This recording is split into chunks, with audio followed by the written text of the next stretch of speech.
This is the She Dares to Travel podcast, and I am your host, Raquella Pollock. After spending a decade managing the #1 travel agency in Canada and now working with tourism businesses in risk management, I am here to connect you with women who are taking the travel industry by storm, as well as business professionals with a passion for travel, just like me. We are here to inspire, motivate, and uplift you to not only follow, but plan out your dreams, no matter where in the world they may be. Be sure to leave a review, subscribe, and follow along.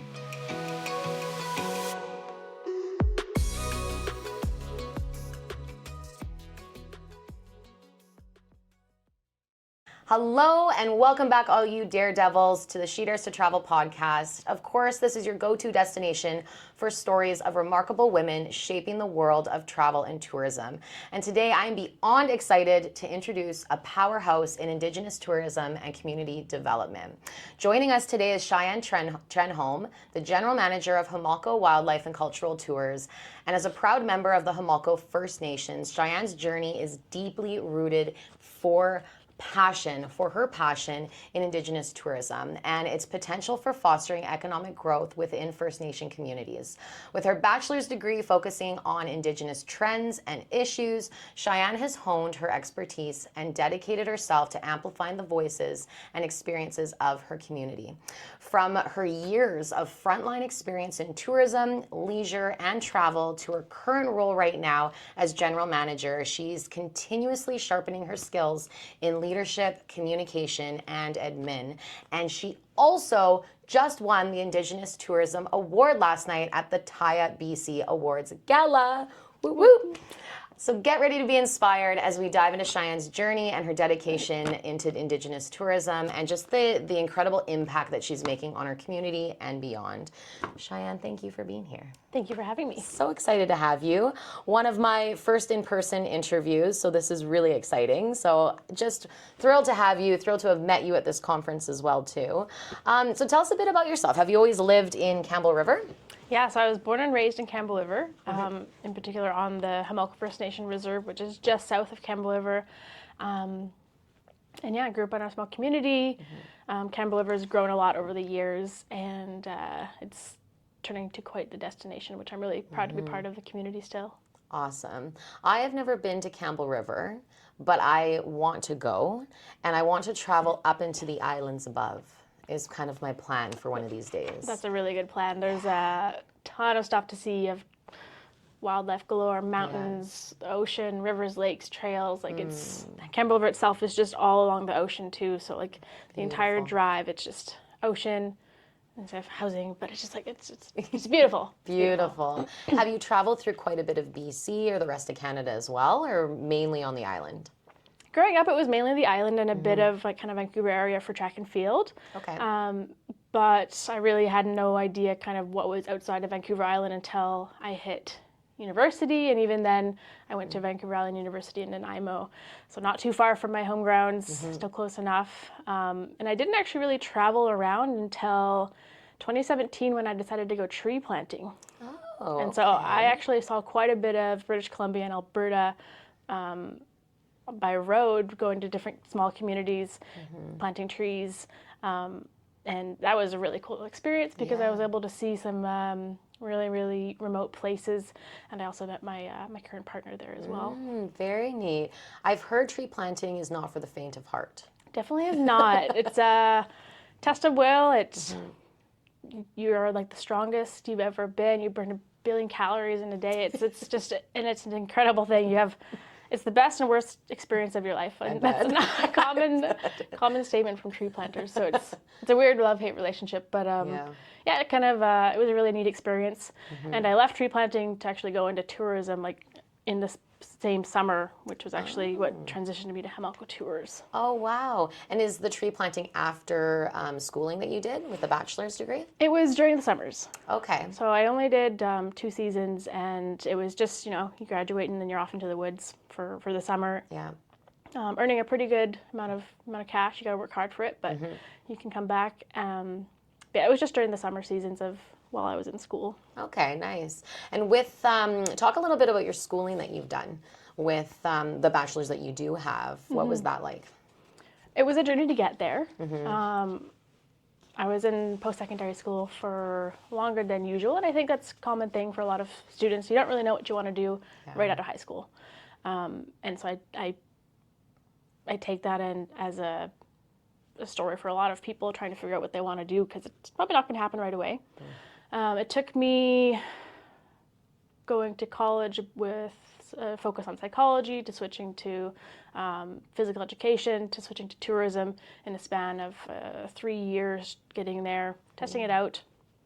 And yeah, I really found my passion in tourism in 2015, making the switch from physical education and, just giving it a try. I wasn't too sure if it was going to take or what was going to happen with it, and still just kind of, coasting along, not really sure what I want to do, not getting the best of grades, to be honest.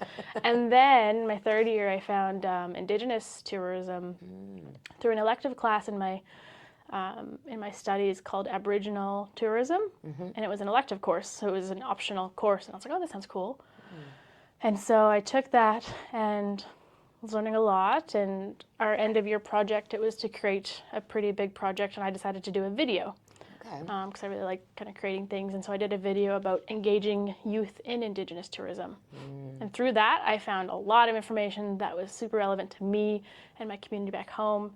And it just kind of like everything fell into place. And I made this video, and my teacher was like, this is so good. I'm going to like present it to some people back home in the Yukon. And I ended up actually getting invited to present on a youth panel up in the Yukon at the at the Yukon First Nation Arts and Culture Center for their conference up there.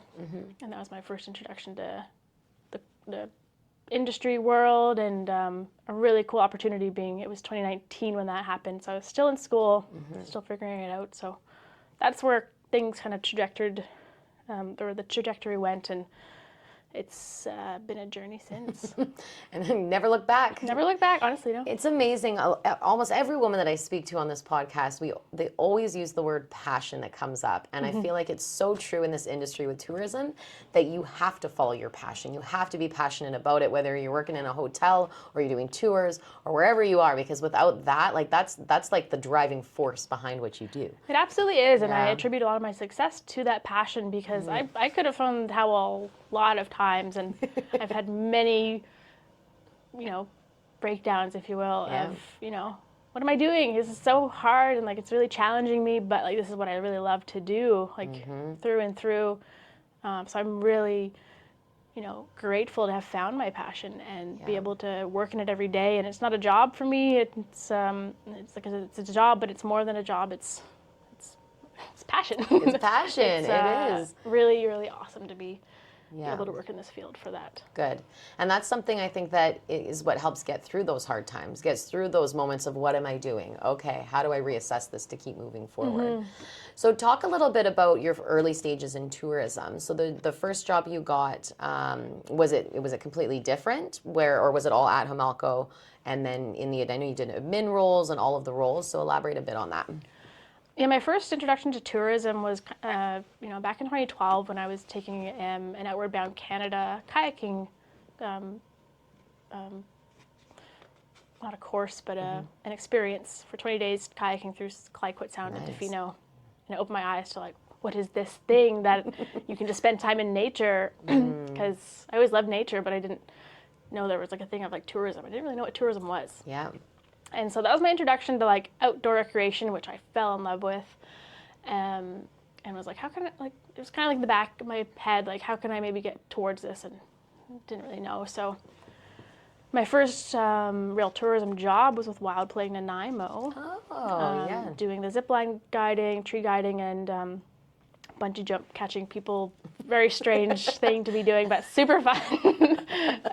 So that was like, that's actually kind of what triggered me to go into tourism in 2015 when I got my summer job there after moving to Nanaimo, and met some people that were in tourism management. I was like, that's a degree. So I made the switch, and so I attribute Wild Play to kind of my introduction to tourism and a tourism job. And so it was really a Wild Play, and then tree planting, and then working as a summer student in 2018 with Homalco Tours, which got me on Homalco Tours path. Okay. And what was your first role with Homalco? A summer Tours? student. I was like a summer student. There was this, Yeah. so the nation, they employ summer students who are in post-secondary education or just education. And there was this role that had come up, and I was still out tree planting, and I was studying tourism. So I'm like, what am I doing out here planting trees when I could be doing something in my field that I'm working towards? So I made the really hard decision to actually come home and pursue this summer student job, which was actually, it was challenging at first. My boss was essentially like, sink or swim. We'll see how it happens. Oh, yeah. Sometimes those are the best bosses, but also like, oh my God, what am I doing? Yeah. It was, there was a lot of support I had from my boss, but it was just kind of a, we'll see how you do. And then he wanted me back after I graduated. So. Yeah, amazing. And then from there, it continued to grow. So you continued to grow within the Homalco Tours. And so how long was that ago? When did you start? Or how old were you, I guess, when you started there? Like officially? So that would have been 2020 when I graduated. Okay. So very fun time to be starting in tourism, considering the Of pandemic. course. So I had my graduation at home. Yeah. I was working from home. It was a very strange time. So, I was starting up with Homalco Tours as always was the plan after I graduated. And we started off with, we're not running tours this year. What can we do? So considering my young technology-oriented mind, I was like, hey, we can start, really doing some digital storytelling. Yes. And so, we couldn't offer tours, and so we did digital storytelling. One of my first projects that I did there was actually focused around some culture and around cedar. The cedar tree is the tree of life for the coastal First Nation people here. And just did like little stories of, how we process or harvest cedar, how we can make cedar roses. And so it was kind of like a cultural storytelling piece to give something to our followers on social media who were still growing at the time. Just something. Yeah, in those hard something. times. When it's creativity that a lot of the conversations around resilience and creativity was needed so much in 2020. So good for you coming straight out of, schooling and then not thinking you're just gonna jump ship and run and be like, I gotta get out of here. So good for you. Good for you. And I think there is something special about storytelling, and especially with First Nations, the stories to be told, and then having the platform to do it. So even with the tours that you guys offer. So tell us a bit more about the company itself. What do you guys offer, and what can people expect when they book a trip? So our company, Homalco Wildlife and Cultural Tours, we've been around since 2001. And primarily focusing on grizzly bear tours in our traditional territory of Butte Inlet. That endeavor was started with partnership. We had grizzly bears that we knew were coming for the salmon, and so we partnered with a local resort for them to bring their guests, and we would provide the tour. Very early stages of tourism, didn't really know what we were doing in tourism. From my understanding, I was only 7 years old. They're paving the way. They're figuring it out for you. So, grizzly bear viewing was how we got started with tourism. 2018 and 2019 was a pivotal moment for the company. When I came on, the boss that I have, JPO badge, she was taken onto the company to, build it up. What more can we do? And I was lucky enough to be able to work beside him.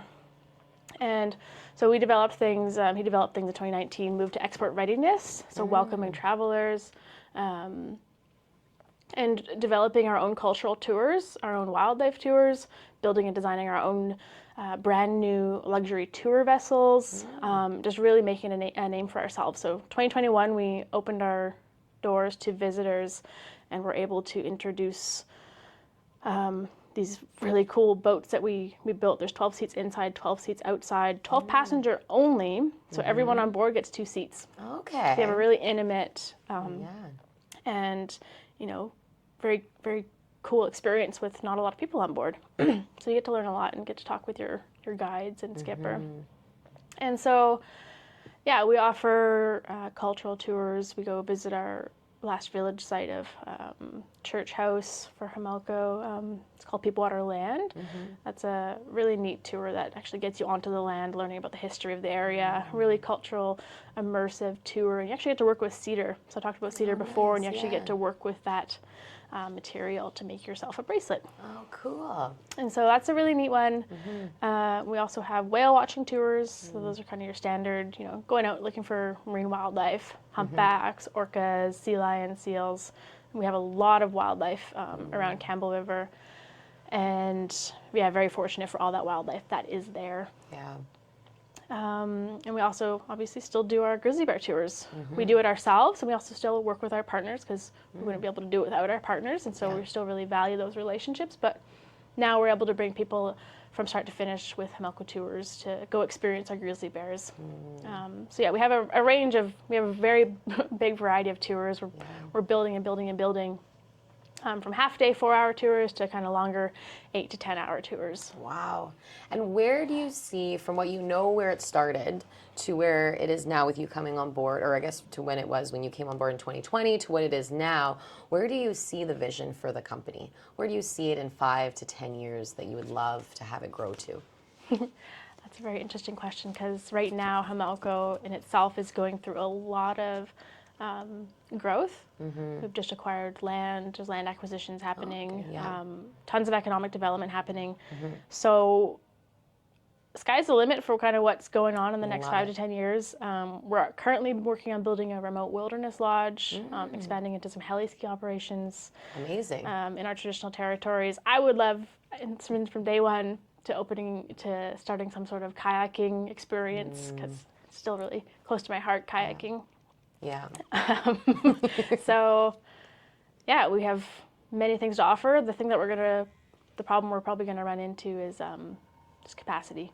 Yeah. Like, how are we gonna be able to? Like, we're growing and there's high demand, but how are we gonna keep up with, staff and all of the other things? And how, with that being said, because how many staff do you guys currently have now? In our peak season, we're just under 30. Okay, yeah, quite large for the amount. And then you've moved into now the general manager role, which has been how long? When did you get into this role? January January of this year. And already have an award. Just amazing, by the way. Just amazing. With that being said and moving, like, how has it helped with you having the knowledge from all the other roles that you've had to being the general manager in order to lead the company? It's been very helpful. I was never a guide for the company, so I do have that aspect missing. Yeah. I've guided another role, so I understand the premise of guiding and the challenges that do come with that, and for the current team that we do have. So I can relate, but I haven't been in their shoes. Yeah. But I've seen everything. I've dealt with, our social media side. I've dealt with our customers. I've dealt with our bookings. I've dealt with tour development, managing the team, just really everything to do with the company. I've had my hands in, and I wear many hats, and have from day one. So I've never really had a job description until now. Yeah. So it's really nice. Ah, that is good. So it's like, it's really nice. So I've jack of all trades, if you will. Good. Yeah, absolutely. Which is important, right? And then it helps with that respect factor when you're working with everyone in the company too. Definitely.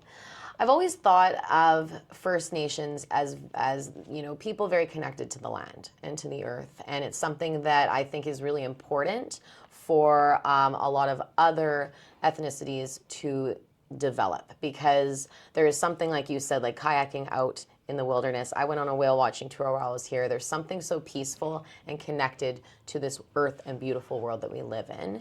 How do you think that this message is given when people come on your tours, or how do you think people can walk away feeling after a tour? Well,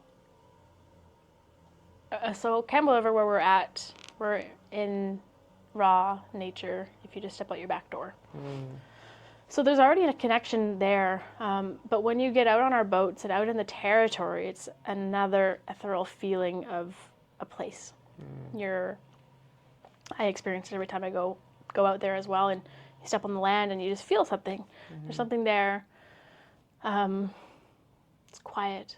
There's birds. You can hear. there's a loudness in the quiet that is there. And, with the storytelling that does come from it, I think people can take as much as they want, as far as, not take as much, they can feel as much as they want, or they can not feel it at all. It's kind of like, how's your own connection to the places that you visit? And a lot of people do, come back, and it's just, it's refreshing for them and inspires them.